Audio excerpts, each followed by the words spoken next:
Clark, I know last Wednesday you guys spoke a little bit about Jon Moxley and, of course, what happened last week where he just showed up, he cut a promo, he told Tony Schiavone that the company's no longer his, whatever that means. He then left, and then later on in the night, Marina Shafir helped him. And I said afterwards, I was like, there seems to be a heavy MMA influence with this. And we all know somebody who likes MMA in professional wrestling, and that man's name is Shane McMahon. Was Jon Moxley hinting that Shane McMahon is now going to be his company, or is it going to be something completely different? Chaos, I'm fascinated to hear your thoughts on this.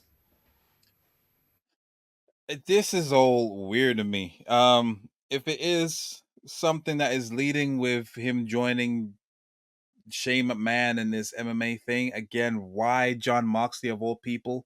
The fact that he's talked so bad about his experience at the tail end of his former employers who was formerly owned by Shane McMahon's dad. I mean, like, is it? And it's not one of the things where if you can't beat them, join them situation. Jon Moxley has no MMA experience to my knowledge. And then all of a sudden he's asking for Darby Allin. I don't see no connection whatsoever, and I'm fearing that it's still gonna happen regardless. And I'm just like, this is not how you do it, bro. But the thing is, I feel like if it's not gonna be that, whatever else they got planned, it's gonna be a flop. Everyone's gonna be like, what the hell? So it's a weird selection of people that they're choosing. But I do know obviously it does involve, Tony Khan. I mean, he has some cryptic wordings in that promo. He said like, I wanted to have a conversation with so and so. So and then obviously, this is not your company anymore. But he's talking to the wrong person. I don't know if they're all them chopsticks in his head has completely messed him up. It wouldn't surprise me if he's gonna have that. I don't know if you guys remember that random segment near the tail end of Jon Moxley's time in WWE, and then it was him and Seth standing backstage, and then it was like saying he was all saying, I can't remember what happened, but then Seth Rollins was like, we're not buddies anymore, and then like Jon Moxley was just like, oh, okay, and he just walked off. It feels like he has like short-term memory loss. That's what I'm hoping it builds up to. But in terms of what he's planning, I got a feeling it might go up in flames for him, because like, where's the connection? There's no logic within it. Yeah. And if he is building to Shane McMahon, I'm sorry, I'm not gonna be that excited for it. And I think I kind of wish that we never saw that picture with him and Tony Khan backstage. I think that's what really ruins it for me, and that's why my hype levels is not there. So I think that's what's kind of diluted it. But yeah, it's looking to be something involving Shane McMahon, but I feel like it's not gonna be good. I just don't see the connection. Why Jon Moxley? Marina Shafir, I understand. Darby Allin, again, I don't understand. Make it make sense to me. Darby makes no sense. There's no one less MMA in pro wrestling than Darby Allin. That's zero sense. But is Darby a plan for the group? I don't think so. I think Moxley wants to. I think he wants to take out Darby Allin. I think he's got a beef with Darby Allin. I don't think it's going to be a friendly conversation. But let me say something about it. You mentioned about the connection thing. Two things. Firstly, Jon Moxley, he has not been an MMA fighter in the past, but he has started an MMA movie, and of course he competes in Bloodsport. So by professional wrestling logic, he's the greatest MMA fighter of all time. But in all seriousness, there is a connection between him and Shane, and that was, of course, from a kayfabe perspective. Remember, Jon Moxley, as Dean Ambrose, was one of the people who was fighting for Shane McMahon to come back in 2016 during that battle with Stephanie McMahon. And throughout the years on SmackDown Live, they continued, even when Shane was a heel, they still showed moments where there was a respect between Dean and Shane McMahon. In fact, there was probably not two characters. In fact, Shane McMahon was the only management figure that Dean Ambrose would listen to in WWE from a kayfabe perspective. With that being said, this is a different company, but maybe they're going to play into that.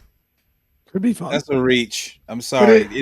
I like it, but it is a reach. You'd have to explain it. No one remembers that. That the fact that you had to deep. Yeah, honestly, Oh, I remember that. To be fair, it's yeah. I think it's a bit of a reach. I don't think.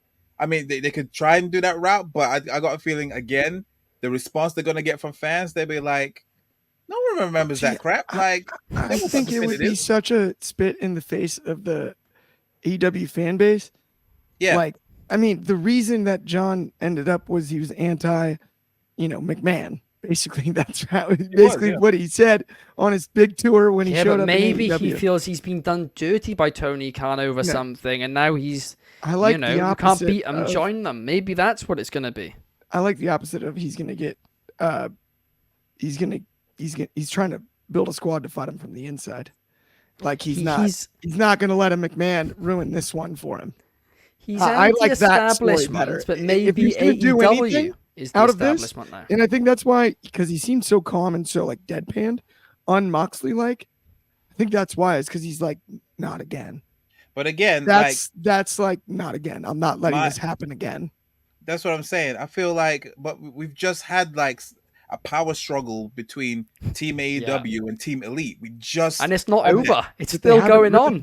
It's still going on. They haven't built the real Team AEW. And this is where they haven't built the real Team AEW. They haven't built the storyline, to be brutally honest. It was Blood and Guts, Team AEW, Blood and Guts. No, I know, but I mean like the one where it's like, all the original staples team up to overcome. That story still is like, I mean, if you end up with like, the other thing is somehow with Max being as big of a heel as he is right this second, he has to be involved in something if Shane comes in. He has to have involvement there. You can't keep him separate from that storyline. You can't. If you're going to tell a McMahon storyline in a non-McMahon owned company for the first time in the history of the world, which you really can't say in wrestling very often. That's true. You got to have your top heel involved. You got to have your top faces involved. You got to have we talk about, there's a bazillion cliches we can lob out there. The four pillars, everybody's standing up. But if we're going to tell this, you have a McMahon. I don't think you can allow Shane to come in as a babyface for more than the 1 second pop. And we all know you can't play Here Comes the Money anyway. So that's true. Have him come in and just bug everyone to death. Have him be a heel. In an alternative universe, what if this sounds a bit better?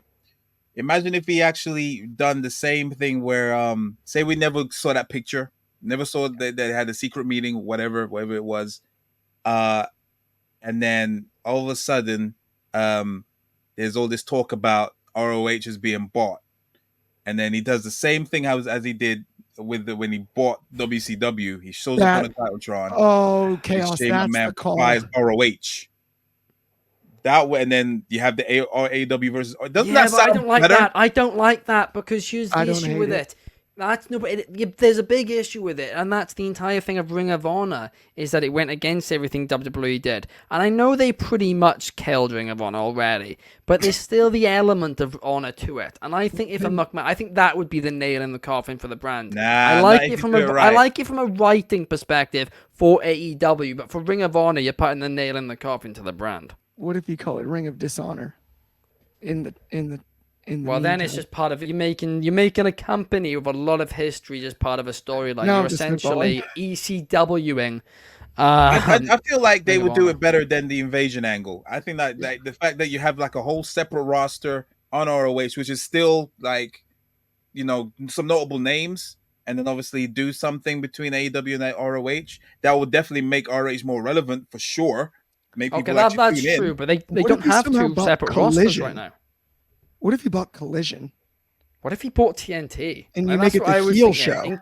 All right, you're going off the rails. TNT is crazy, man. No, that was the wildest kayfabe. No, not even that. Maybe, not even he buys TNT. Maybe TNT, TBS, whatever you want to call them, Turner, put him in charge of professional wrestling, and he just comes out saying, Christopher Daniels and the Elite are arguing who's in charge. Actually, the networks put me in charge. And then you have... who was in charge of WCW?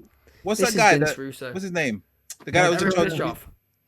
Ted Turner. Yeah. The same guy that started the Turner National Network. There you go. There you go. Yeah, I'll buy it. Yeah, he'll be the His network is the best. AEW just becomes a power struggle for AEW. WWE already buried Ted Turner for this in like 23 years ago. You kill it. Poor Ted Turner's been retired. Either way, those two ideas not even involved anymore. Those two ideas are already way better than whatever they're planning right now, because I don't have no hype for it. And let's see what happens on Dynamite tonight. Let's see what happens. But yeah, they got one shot, one opportunity. Yeah. One more one. Will they let it slip? That's what I'm saying. Spaghetti on his sweater already.